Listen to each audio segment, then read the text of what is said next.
Welcome everyone. How are you? Today we will study chapter 9 of class 11 sequence and series of NCERT book.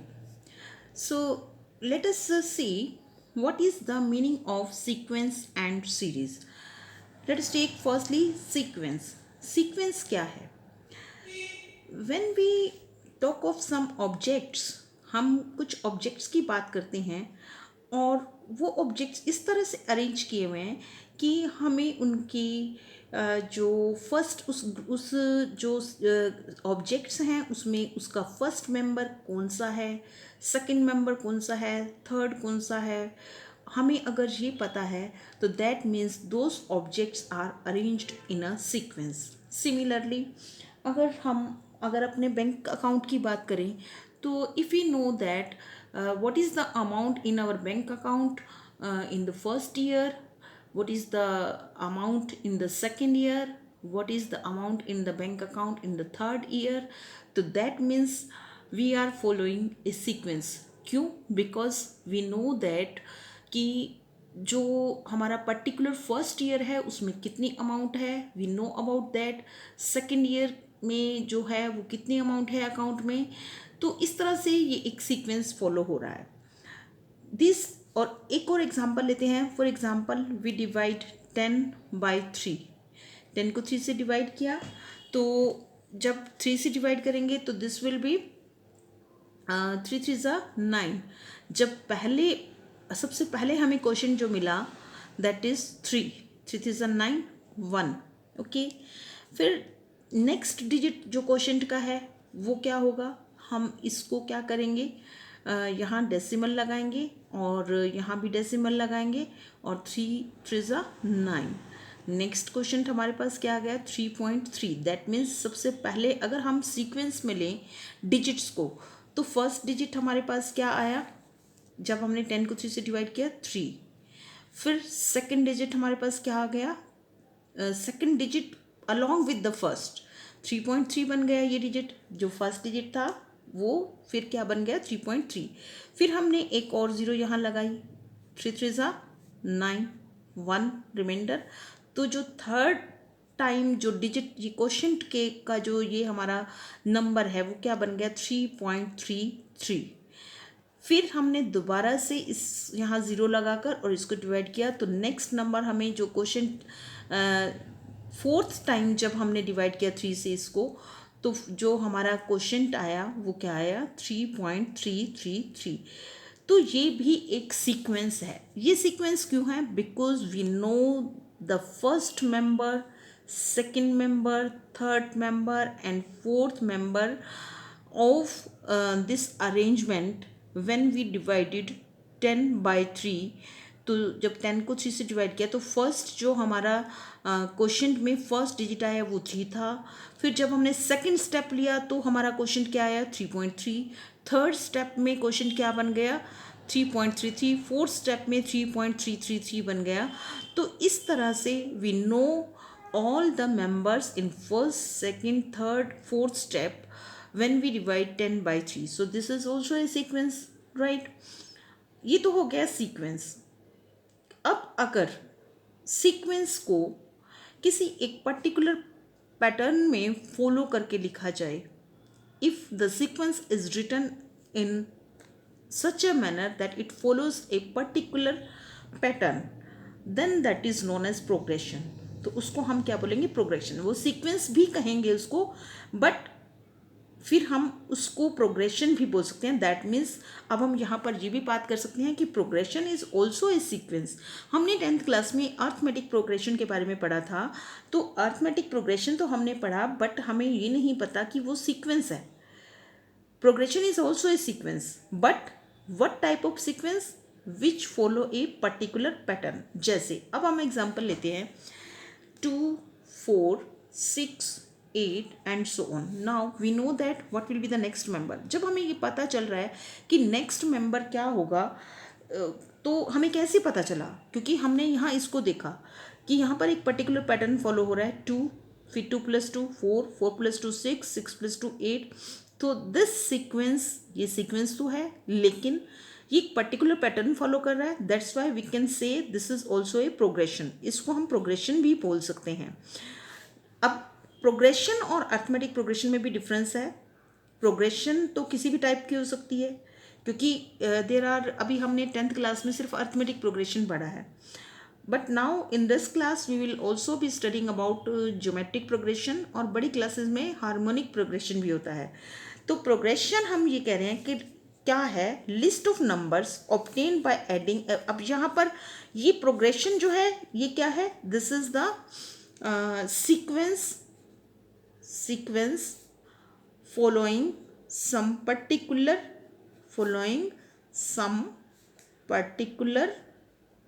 pattern। जब sequence कोई particular pattern follow करता है तो उसको progression बोलते हैं। लेकिन अर्थमेटिक प्रोग्रेशन क्या है, वो ये है जो यहाँ हम ये डेफिनेशन पढ़ेंगे, क्योंकि पर्टिकुलर पैटर्न में तो ये भी हो सकता है, जैसे मैंने लिखा 2 4 6 8 एंड सो ऑन, या फिर मैं ये लिखती हूँ 8 4 8 देन 4 देन 0। अगर मैं ये लिखती हूँ 8 4 0, तो मैंने क्या किया, 8 में से 4 को माइनस कर दिया, फिर 4 में से 4 को माइनस कर दिया, ये भी एक पैटर्न हो रहा है। अब मैं 0 में से 4 को माइनस करूँगी तो -4। सो ये पैटर्न हम ऐसे भी लिख सकते हैं, एक और तरह से भी लिख सकते हैं। Suppose I am writing here 4 then 8 then 16 then 32 then 64। यहाँ पर हम ये देख रहे हैं कि अगर आपसे ये पूछा जाए कि नेक्स्ट नंबर क्या आएगा, तो you will be looking at these numbers. यहाँ 4 है, फिर उसका डबल हो गया 8, 8 का डबल 16, 16 का डबल 32, 32 का डबल 64। तो नेचुरल सी बात है कि यहाँ पर हम इसका डबल करके लिखेंगे, नेक्स्ट नंबर नेक्स्ट टर्म जो होगी वो हमारे को 128 मिलेगी। बट हम ये देख रहे हैं कि कोई ज़रूरी नहीं है कि सीक्वेंस में या प्रोग्रेशन में हम सिर्फ ऐड ही करें। जैसे 2 4 6 8 हमने ऐड किया, यहाँ क्या ऐड किया, 2 में 2 ऐड किया, 4 4 में 2 ऐड किया। इसी तरह से हमने यहाँ 4 सब्ट्रैक्ट किया। यहाँ पर क्या किया हमने किया 4 8 16 32 64 128। हमने क्या किया कि जो 4 था उसको 2 से मल्टीप्लाई किया, 8 को 2 से मल्टीप्लाई किया, ये हमने किया। तो ये जो है these sequences are progressions, but what type of progressions ये हम यहाँ डिस्कस नहीं कर रहे हैं, क्योंकि अभी हमें सिर्फ प्रोग्रेशन की बात करी है। तो ये सारे sequence, because these sequences are following a particular pattern, that's why these are progressions।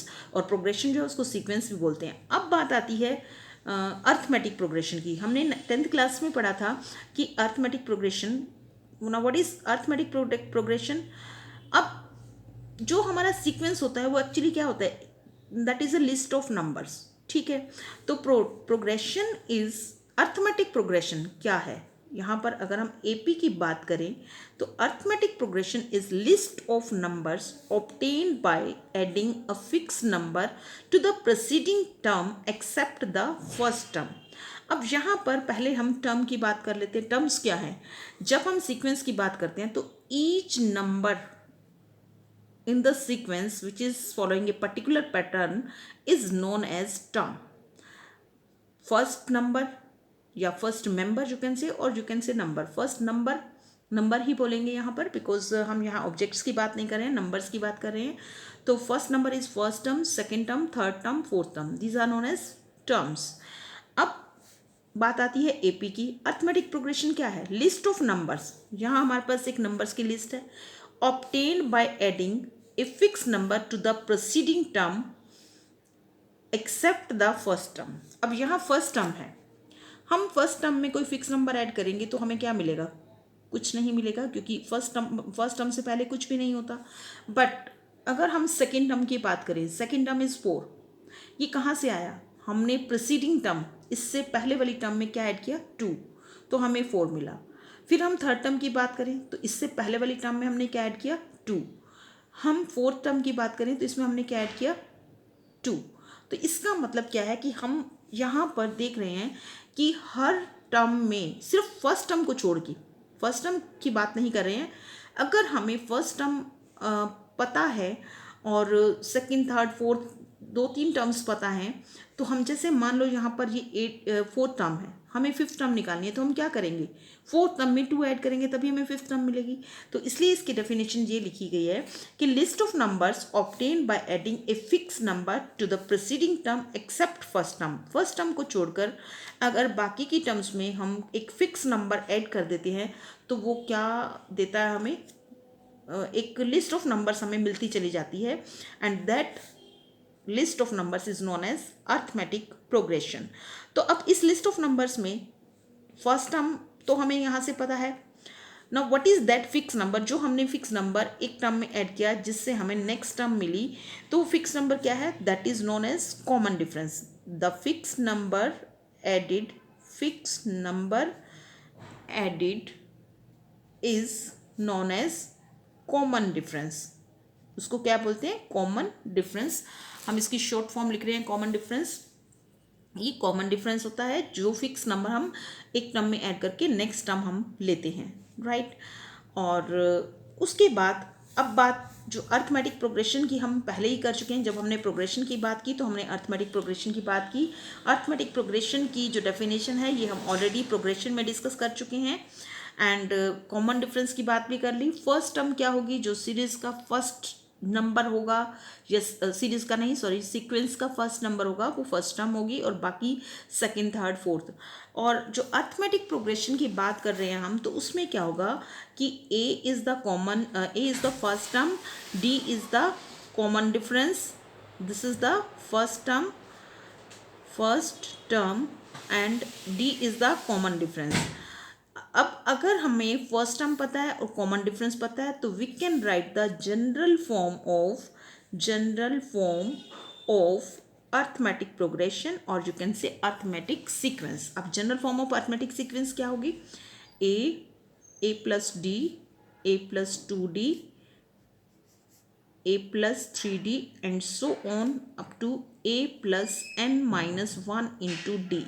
अब ये क्या है कि हमने क्या किया, general form of AP, A is the first term. अब फर्स्ट टर्म में हमें कॉमन डिफरेंस फिक्स नंबर पता है, हम इसमें ऐड करेंगे, सेकेंड टर्म मिल जाएगी। सेकेंड टर्म में हम फिर से डी ऐड करेंगे तो थर्ड टर्म मिल जाएगी। थर्ड टर्म में फिर से डी ऐड करेंगे तो हमें फोर्थ टर्म मिल जाएगी।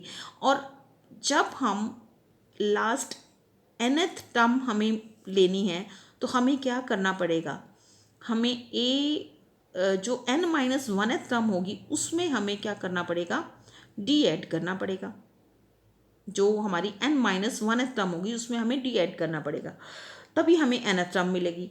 तो ये nth टर्म है। वैसे भी हम यहाँ पर ये देखें अगर कि a प्लस डी, ये फर्स्ट टर्म a है, सेकेंड टर्म में 1d, थर्ड टर्म में 2d, फोर्थ टर्म में 3d। दैट मीन्स जितना टर्म का नंबर है उससे एक कम d उसमें आएगा। फोर्थ टर्म में 3d आएगा, फिफ्थ टर्म में 4d आएगा, तो nth टर्म में क्या आएगा, n से एक कम। n से एक कम का मतलब n-1 इंटू डी। तो इसलिए ये nth टर्म है, इसको हम an भी बोलते हैं। This is the nth term. nth term में कई बार कंफ्यूजन क्रिएट करते हैं स्टूडेंट्स कि यहाँ पर n-1 है, यहाँ तो ये nth टर्म है तो n होना चाहिए। बट हम अगर इससे कंपेयर करें, फोर्थ टर्म है तो उसमें 3d है, थर्ड टर्म है तो उसमें 2d है, तो nth टर्म होगी तो उसमें n-1 इंटू डी होगा। तो this is the nth term. तो इस यहाँ से हमें ये फार्मूला मिलता है an। अगर हमें nth टर्म कैलकुलेट करनी है तो an is equal to a plus n-1 into d. This is the last term also. an की जगह हम l भी लिख सकते हैं, l is equal to a plus n-1 into d. ये हो गई हमारी अर्थमेटिक प्रोग्रेशन की बात। उसके बाद एक चीज़ और है कि हम जब कुछ सीक्वेंस ऐसे होते हैं जिसमें हम ये एट ए ग्लांस देखने से हमें नहीं पता चलता कि वो कोई पैटर्न फॉलो कर रहे हैं, बट एक्चुअली वो कोई ना कोई पैटर्न फॉलो कर रहे होते हैं। तो इस टाइप का एक एग्जांपल लिखते हैं। For example we are having a sequence 1 1 2 3 then 5 8 and so on. एक और भी हमने चीज डिस्कस नहीं की है कि जो सीक्वेंस है दैट मे बी फाइनाइट और इनफाइनाइट। फाइनाइट कब होगा, जब नंबर ऑफ टर्म्स जो हैं वो फाइनाइट होंगी। जैसे फॉर एग्जांपल यहाँ पर एक सीरीज लिखते हैं 2 4 6 8, यहाँ तक ख़त्म हो गया 8 तक। तो फाइनाइट नंबर ऑफ टर्म्स हैं, 4 टर्म्स हैं इस सीक्वेंस में, तो दिस इज फाइनाइट सीक्वेंस। और अगर मैं ये लिखती 2 4 6 8 and so on, dot dot dot लगाती, तो that means this is infinite sequence. इसके अंदर जो नंबर ऑफ टर्म्स हैं वो अनलिमिटेड है, इसको हम क्या बोलेंगे, इनफाइनाइट सीक्वेंस। और प्रोग्रेशन यू कैन से। उसके बाद फिबोनाची सीक्वेंस क्या होता है, हमने ये लिखा, हम यहाँ से अगर देखें तो ये सीक्वेंस जो है ये कोई भी पर्टिकुलर पैटर्न फॉलो नहीं करा, जैसे 1 है, फिर 1 है, फिर 2 3 5 8। हम यहाँ देख रहे हैं ना तो कोई किसी चीज़ से मल्टीप्लाई किया हुआ है, ना कोई चीज़ ऐड करके आ रही है, मतलब कोई पर्टिकुलर पैटर्न नहीं है। जैसे कि हम यहाँ से देखते ही पता चला दें कि नेक्स्ट जो टर्म होगी वो क्या होगी। जैसे मान लो 2 4 6 8 है, तो हमें एट ए ग्लांस पता चल जाता है कि what will be the next term, that will B 10। तो यहाँ पर हम एट ए ग्लांस देखकर नहीं बता सकते कि what will be the next term, but still this sequence is following a pattern. अगर हम यहाँ देखें व्हाट इज A1, A1 क्या है, फर्स्ट टर्म, A1 क्या है, 1। If I right hair A2, A2 कितना है, A2 अगर हम लिखें तो वो भी क्या है, 1 है, ये भी 1 है। अब बात आती है A3 की, व्हाट इज A3, A3 क्या है, 2, लेकिन 2 कैसे आया, A3 is equal to A1 plus A2।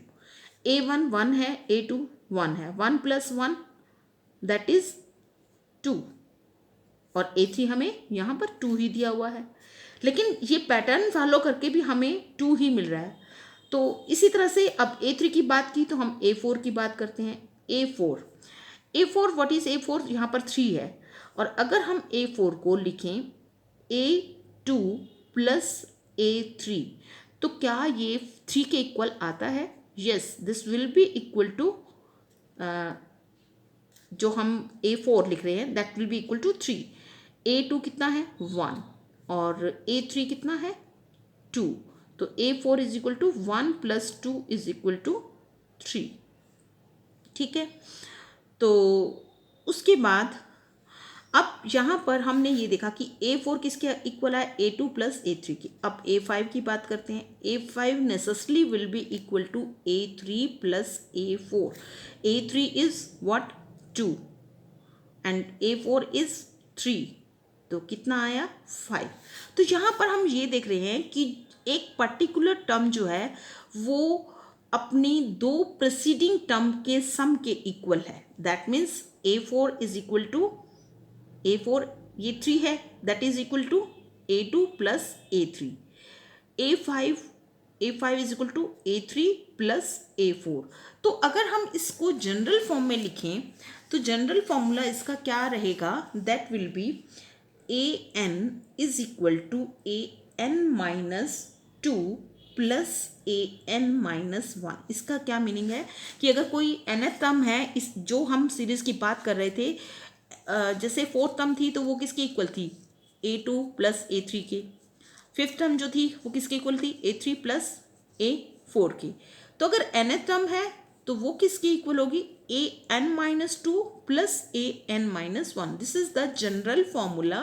और इस टाइप का जब हमें पैटर्न मिलता है किसी सीरीज में, किसी सीक्वेंस में, तो उसको उस जो सीक्वेंस है उसको हम क्या बोलते हैं, फिबोनाची सीक्वेंस। क्या बोलते हैं, Fibonacci sequence. This is Fibonacci sequence, जिसमें कोई एक टर्म जो है अपनी 2 प्रीसीडिंग टर्म के सम के इक्वल हो। ठीक है, बस आपको इतना ही याद रखना है कि एक टर्म जो अपने पिछली 2 टर्म्स के सम के इक्वल हो तो उसको फिबोनाची सीक्वेंस बोलते हैं। अब बात आती है सीरीज की। ना व्हाट इज सीरीज, सीरीज क्या है, series is when we write the sequence in the form of a sum. That means, for example, I am having a sequence having terms A1, A2, A3, A4 and so on, ये और and last में AN। तो this is a sequence, ये तो sequence है। But अगर हम इसको सीरीज की फॉर्म में लिखें, this is a sequence. If we write this in the form of a series, तो इसको हम किस फॉर्म में लिखेंगे, A1 plus A2 plus A3 and plus A4 and so on up to AN। This is the series. क्या difference है, this is without plus sign, sequence हो गया या प्रोग्रेशन हो गया. Following a particular pattern, if a sequence following a particular pattern is written in the form of sum of the terms, then that is known as series. तो ये series हो गया. And series can also be written in the form of sigma also. इसको हम sigma की form में भी लिख सकते हैं. यहाँ पर हमारे पास ए nth टर्म तक है, तो हम इसको जो लिख सकते हैं a k and where k is equal to 1 to n. इसका मतलब क्या है कि this is the sign of summation और you can say sigma. A k means where k is 1 2 3 4 up to n. मतलब कि ए के हमने लिखा, यहाँ 1 लिखेंगे और 2 3 4 5 अप टू n लिखेंगे और उनको ऐड करेंगे. ये एडिशन का सिंबल है. So this can be written as in the symbolic form as this type. तो this is the series. Series को हम समेशन की फॉर्म में भी लिख सकते हैं, but sequence can not be written in the form of summation. Now we have to talk some formulas of arithmetic progression. तो लास्ट टर्म का फॉर्मूला हमने कर ही लिया कि a n is equal to a plus n minus 1 into d. And where a is the first term and d is the common difference and n is the number of terms. उसके बाद बात आती है, हमने ये सारा जो arithmetic progression के बारे में we have learn in the 10th class and there we learn the formula of the sum to n terms of the series S N.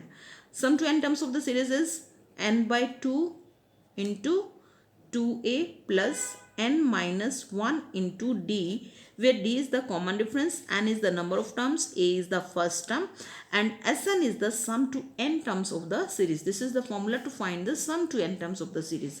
And this formula can also be written if we know, if we write this if we know the last term of the series. मान लो कि जैसे हमें 2 4 6 and so on up to 10 इनका हमें सम करना है, हमें first term भी पता है और लास्ट टर्म भी पता है, तो then s n can also be written as n by 2 into a plus l. A पता है हमें, लास्ट टर्म भी पता है, तो हम ये फॉर्मूला, जब हमें first term and last term non है, then we can find the sum to n terms of the series in this way. And if the last term is not known to us, we know the number of terms n हमें पता है, then we can use this formula. In this way we can find the sum to n terms of the series. Now one more thing is that if we are having two numbers a and b, and we have to insert one number between these two numbers. Let a is the number which we have to insert in between these two numbers such that all these three numbers form an AP. Then from here we will find the formula a is equal to, जो बीच वाला number होगा जो हम insert करेंगे, that will be the arithmetic mean of these two numbers. Arithmetic mean of these two numbers means a plus b upon 2. ये formula हमें मिलेगा कब, जब हम दो हमें नंबर्स गिवन है उनके बीच में हमें एक नंबर इस तरह से इंसर्ट करना है कि these three numbers form AP, कि तीनों नंबर एपी में हो. Then from here we will be finding the formula कि जो मिडिल नंबर होगा दैट, और वैसे भी जो भी तीन नंबर्स एपी में होते हैं तो जो मिडिल नंबर होता है that is the arithmetic mean of the other first and last term. और यहाँ से अगर हम डी की बात करें कॉमन डिफरेंस की, तो हम क्या करते हैं, एक टर्म जो पीछे वाली टर्म है उसमें से आगे वाली टर्म को माइनस करते हैं तो हमें डी मिलता है. इसी तरह से इसमें से इसको माइनस करेंगे तो डी मिलेगा. दैट मीन्स इसमें से इसको माइनस करेंगे और इसमें से इसको माइनस करेंगे तो ये दोनों चीज़ें इक्वल होनी चाहिए. तो यहाँ से भी हमें एक फॉर्मूला मिलता है that is a minus a is equal to, इसमें से हमने इसको माइनस किया, is equal to b minus a. ये क्यों इक्वल है, because this is the common difference, और कॉमन डिफरेंस सेम होता है अर्थमेटिक प्रोग्रेशन में. तो ये फार्मूला आया और इसी फार्मूले से ही ये फार्मूला डिराइव किया गया है. कैसे, जैसे इस ए को इधर लेके आए तो a plus a is equal to b plus a, तो 2a is equal to b plus a, और you can say a is equal to b plus a upon 2. तो ये वही फार्मूला आ गया ना, यहाँ से। ये तो सिंपली हमने इसलिए बताया है बिकॉज ये फॉर्मूला आया कहाँ से, अदरवाइज ये आपको पता है कि ये कॉमन डिफरेंस सेम होते हैं तो इनको इक्वल रख सकते हैं, इक्वल रखेंगे तो यहाँ से ये फॉर्मूला डिराइव हो जाएगा। तो ये हमें याद रखना है। और एक चीज़ और है कि we can insert as many numbers as we can between two given numbers. दो नंबर्स हैं उनके बीच में हम मर्जी जितने भी नंबर्स इंसर्ट कर सकते हैं। For example I am having a number a and b, और इसके बीच में हमें 4 नंबर्स इंसर्ट करने हैं। तो let the 4 numbers which are to be inserted in this 2 numbers are A1, A2, A3 and A4। ये 4 नंबर हमने इन 2 नंबर्स के बीच में इंसर्ट करने हैं। तो इसका मतलब क्या हुआ कि जब इनको इंसर्ट करेंगे तो ये फर्स्ट टर्म होगी, जब इन दोनों के बीच में डालना है इन चारों नंबर्स को ताकि ये एपी फॉर्म करें, तो this will be the first term, second, third, fourth, fifth and sixth. Total हमारे पास कितने हो जाएंगे? 6। दैट मीन्स इफ यहाँ पर हम A1, A2, A3, AN की बात करें, अगर लास्ट में AN हो तो हमारे पास कितने नंबर्स होंगे? टोटल N+2, क्योंकि एक नंबर ये हो गया, एक नंबर ये हो गया और N हमारे ये नंबर्स होंगे तो N+2 हो जाएगा। यहाँ 4 था तो ये 6 हो गए, 5 होगा तो 7 हो जाएंगे, N होगा तो N+2 हो जाएगा। Then what will, how we can insert these numbers? तो हमें कॉमन डिफरेंस का फॉर्मूला यहाँ से ये लगाना है। What is the formula to find the common difference? अगर हमें कॉमन डिफरेंस पता होगा तो हम जो फर्स्ट टर्म है उसमें कॉमन डिफरेंस ऐड करके सेकंड टर्म पता चला लेंगे, और जो सेकंड टर्म है उसमें फिर से कॉमन डिफरेंस ऐड करके थर्ड पता चला लेंगे। इस तरह से हम ये जो नंबर्स हैं, these numbers can be inserted between the 2 given numbers, और 2 गिवन नंबर्स में हम कितने भी नंबर्स इंसर्ट कर सकते हैं। तो what will be the formula to find the D? तो डी का फॉर्मूला क्या होगा? वो हमारे पास जाएगा B-A/N+1। अब ये कहाँ से आया? क्योंकि हमें पता है कि हमारे पास कितनी टर्म्स हैं? N+2, और जो हमारा डी होता है वो जो हमारा nth टर्म होती है वो किसके इक्वल होती है? nth term is A+n-1 into D. लेकिन यहाँ पर n जो है वो कितना है? N+2, तो N+2 - 1 इंटू डी, तो N+2 - 1, n-2 में से 1 माइनस करेंगे तो हमारे पास क्या आ जाएगा? +1। देखो एक बार फिर से देखते हैं कि अगर हमारे पास an है तो इसका फॉर्मूला क्या होता है? A+n-1 इंटू डी, जब हमारे पास n टर्म्स होती हैं। लेकिन अब हमारे पास N+2 टर्म्स हैं। क्यों N+2 टर्म्स हैं? बिकॉज हमें कुछ नंबर्स इंसर्ट करने हैं जो AP में होने चाहिए। किन 2 नंबर्स के बीच में? इन 2 नंबर। तो ये 2 नंबर्स एक्स्ट्रा हो गए, n टर्म्स ये हो गई और 2 नंबर्स ये हो गई, तो N+2 हो गई। तो N+2 का फॉर्मूला अगर लगाएं तो वो क्या होगा? A+n+2, N+2 की किसकी जगह रखा है हमने? n की जगह, -1 इंटू डी। तो AN+2 किसके इक्वल आ जाएगा? A+n+2 कितना हो गया? N+2 - 1, ये हो गया हमारे पास N+1 इंटू डी। और यहाँ से अगर हम डी निकालें तो ये क्या आएगा? AN+2 minus A equal to N+1 into D, और डी निकालना है तो ये अपॉन में N+1 आ जाएगा। अब यहाँ पर हम ये देख रहे हैं कि AN+2 और A माइनस A ये क्या है? ये B है और ये A है, तो B - A अपॉन N+1। बस आपको ये याद रखना है कि जब हमें ये करना है कि we have to insert some numbers between 2 given numbers, तो D जो है वो उसका फॉर्मूला क्या होता है? B - A upon N+1। और D अगर हमें पता है, B हमें पता होगा ये वाला नंबर जो सेकंड नंबर होगा, A हमें पता होगा जो फर्स्ट नंबर होगा, और upon N+1, N+1 that means n कहाँ से आएगा? जो जितने नंबर हमने इंसर्ट करने हैं, 4 नंबर्स इंसर्ट करने हैं तो हम n की जगह 4 लगाएंगे, अगर 5 नंबर्स इंसर्ट करने हैं तो 5 लगाएंगे, तो हमारे पास d आ जाएगा। और उस d को कैलकुलेट करके हम क्या करेंगे? फर्स्ट टर्म में ऐड कर देंगे A फर्स्ट टर्म हमें ऑलरेडी पता होगी जो A होगी, सेकेंड टर्म A+D हो जाएगी, थर्ड A+2D। इस तरह से हम ये 4 नंबर्स या 5 नंबर्स या 6 नंबर्स एक गिवन 2 नंबर्स में इंसर्ट कर सकते हैं।